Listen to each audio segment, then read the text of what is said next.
O Senhor esteja convosco. Ele está no meio de nós. Proclamação do Evangelho de Jesus Cristo segundo São Marcos. Glória a vós, Senhor. Naquele tempo, Jesus disse à multidão: Quem é que traz uma lâmpada para colocá-la debaixo de um caixote ou debaixo da cama? Ao contrário, não a coloca num candeeiro? Assim, tudo que está escondido deverá tornar-se manifesto, e tudo que está em segredo deverá ser descoberto. Se alguém tem ouvidos para ouvir, ouça. Jesus dizia ainda: Prestai atenção no que ouvis. Com a mesma medida com que medirdes, também vós sereis medidos, e vos será dado ainda mais. Ao que tem alguma coisa, será dado ainda mais. Do que não tem, será tirado até mesmo o que ele tem. Palavra da salvação. Glória a vós, Senhor. Que as palavras do Santo Evangelho perdoem os nossos pecados. Amém. Queridos irmãos, queridas irmãs, o ser humano, por natureza, é um ser religioso.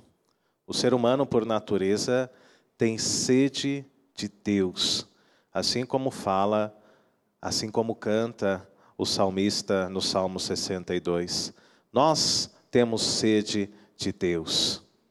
Temos esta necessidade de nos encontrar com Ele, necessidade de nos encontrar com o Senhor. E na primeira leitura do segundo livro de Samuel, nós vimos que o rei Davi também sentiu necessidade deste encontro com o Deus de Israel, o Deus Criador, o Deus libertador de todo o seu povo. Sentiu necessidade de estar diante dele, ali, perante o tabernáculo. Deus é o transcendente. E nós, a partir do momento que canalizamos, que orientamos a nossa vida para Deus, nós vivemos o nosso chamado. Nós vivemos a nossa vocação, porque Deus nos fez e nos criou para Ele. O rei Davi, ele foi sentar-se diante do Senhor para refletir sobre a sua vida. Quando foi a última vez que nós nos sentamos diante do Senhor na capela em adoração? Quando foi a última vez que sozinhos na igreja nós rezamos, conversamos com Deus e nos questionamos, assim como o próprio rei Davi: Senhor, quem sou eu? Senhor, o que minha família significa para Ti, diante desta história construída perante tanto amor? O que a minha família, ela é para Ti, para que me tenhas conduzido até aqui, neste momento? Davi, ele se coloca diante da presença de Deus. E muitas vezes, amados, esta é a solução. Nós que caminhamos com dúvidas sobre a nossa própria vida, precisamos muitas vezes resgatar o nosso ser, não é? E eu gosto muito de voltar à igreja em que eu fui batizado. É muito gostoso, não sei se você já fez essa experiência. Voltar à igreja onde você foi batizado. Ali você nasceu na fé, ali você nasceu para Deus.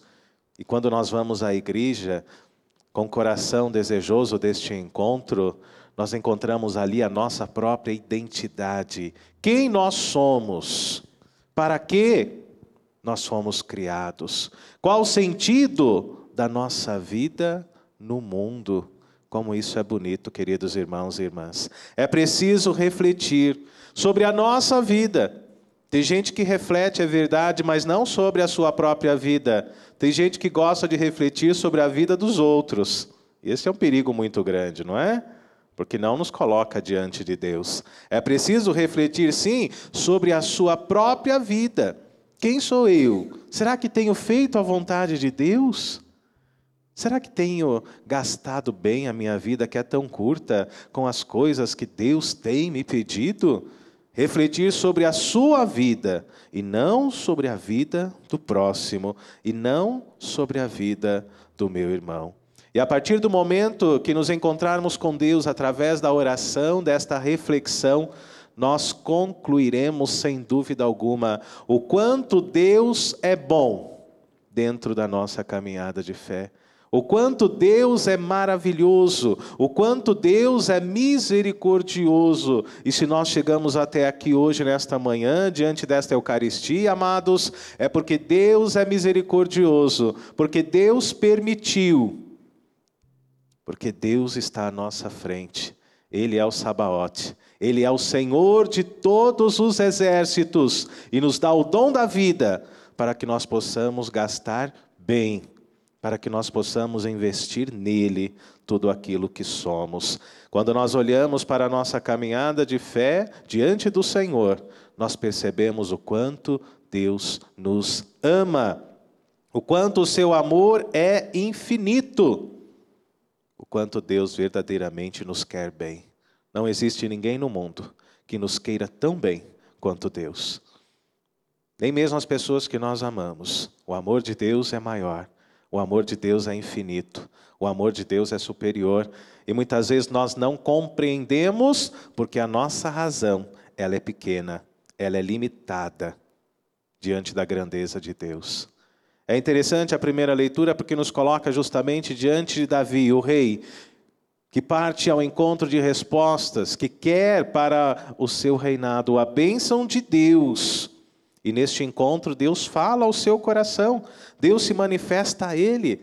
E a oração é importante justamente para isso, porque não apenas nós falamos, mas Deus também fala, Deus se manifesta. E o nosso Deus, o Deus de Israel, disse a Davi: eu te construirei uma casa muito maior do que essas de alvenaria que nós conhecemos, não é? Uma descendência. Eu te construirei uma vida nova, eu te construirei uma história, te construirei um povo. Que nesse dia nós tenhamos este encontro pessoal com o Senhor, não é? Eu gosto muito dessas missas da manhã, porque são orientações como as de um retiro, não é? Nós recebemos a palavra de Deus e temos o dia todo, assim como um retiro inaciano, não é? Para que nós possamos viver aquilo que nós rezamos, aquilo que nós meditamos.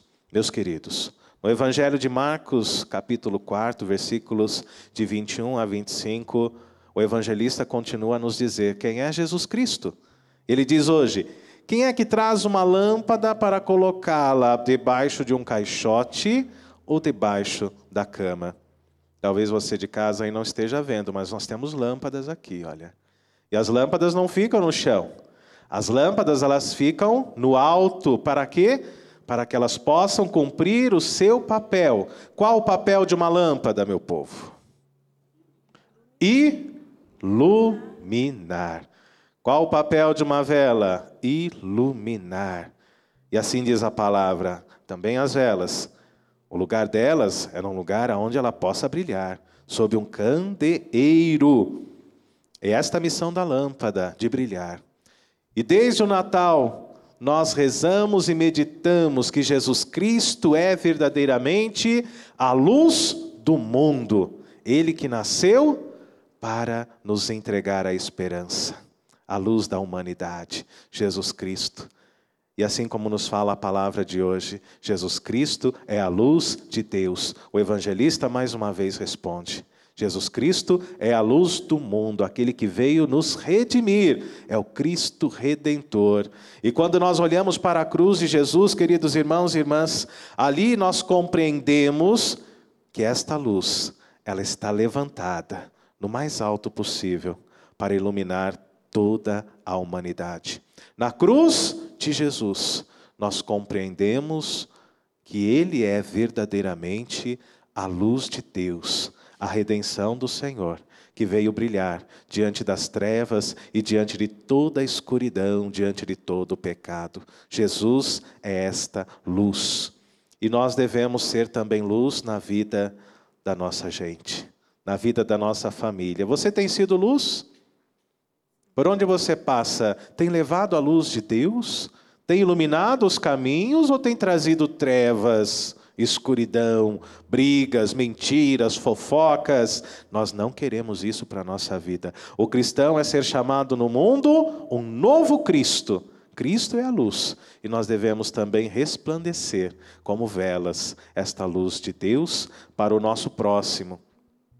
Dentro da nossa família, dentro da nossa comunidade, a comunidade onde você participa, você é chamado, meu irmão, minha irmã, a ser luz, a levar a luz de Deus dentro da sua comunidade, com humildade, não é? Para que não nos achemos a lâmpada mais importante de todas, não é? Às vezes falta-nos um pouquinho de humildade. Olha, eu sou mais importante, não é? Eu preciso brilhar mais do que os outros, mas não. Todos nós somos iguais. Deus não faz acepção de pessoas. Por isso, que coloquemos os nossos dons a serviço da igreja, da comunidade, do povo de Deus. Não podemos encaixotá-los, não podemos, como nos fala a palavra, colocar uma lâmpada debaixo da cama, dentro de um caixote, porque a lâmpada ela precisa realizar o seu papel, a sua missão. A lâmpada ela precisa iluminar, levar a luz, assim como Jesus é a lâmpada de Deus, que veio trazer essa luz para toda a humanidade. Por isso, meus irmãos e irmãs, que sejamos luz na vida de todo o povo, por onde nós passarmos, que levemos a luz de Deus, a luz de Cristo Jesus. E que essa luz traga misericórdia, compaixão, desejo de perdão para os nossos irmãos também, para a nossa própria vida. Na segunda parte do Evangelho, o evangelista fala, reproduz as palavras de Jesus que diz: com a mesma medida com que medirdes, vós também sereis medidos. Por isso eu vos pergunto, qual é a vossa medida? Qual é a medida da sua vida? Que seja a medida do amor, da misericórdia e do perdão, porque é isso que nós queremos para todos nós, não é? Tem gente que não pensa dessa forma, tem gente que pensa que vai viver a vida inteira, eternamente aqui. Não, mas o julgamento particular ele se aproxima. A cada dia que começa, nós nos aproximamos mais ainda de Deus e deste encontro com o Senhor. Por isso a palavra de Deus nos ajuda a buscarmos a conversão, nos ajuda a buscarmos a santidade, pois com a mesma medida com que medirdes, vós também sereis medidos. Quem quer misericórdia aqui? Eu quero. Você quer ou não quer? Você em casa quer a misericórdia de Deus? Então seja uma pessoa rica em misericórdia. Com a mesma medida com que medirdes, vós sereis medidos. Então, ainda dá tempo da gente mudar o nosso comportamento, o nosso ritmo de vida, não é? Que possamos ser guiados, irmãos e irmãs, pela misericórdia, pelo perdão, pelo amor, para que um dia nós possamos verdadeiramente receber o julgamento com esta mesma misericórdia, diante deste mesmo perdão, diante deste mesmo amor que virá de Deus, o nosso juiz. Louvado seja o nosso Senhor Jesus Cristo. Para sempre seja louvado. Com muito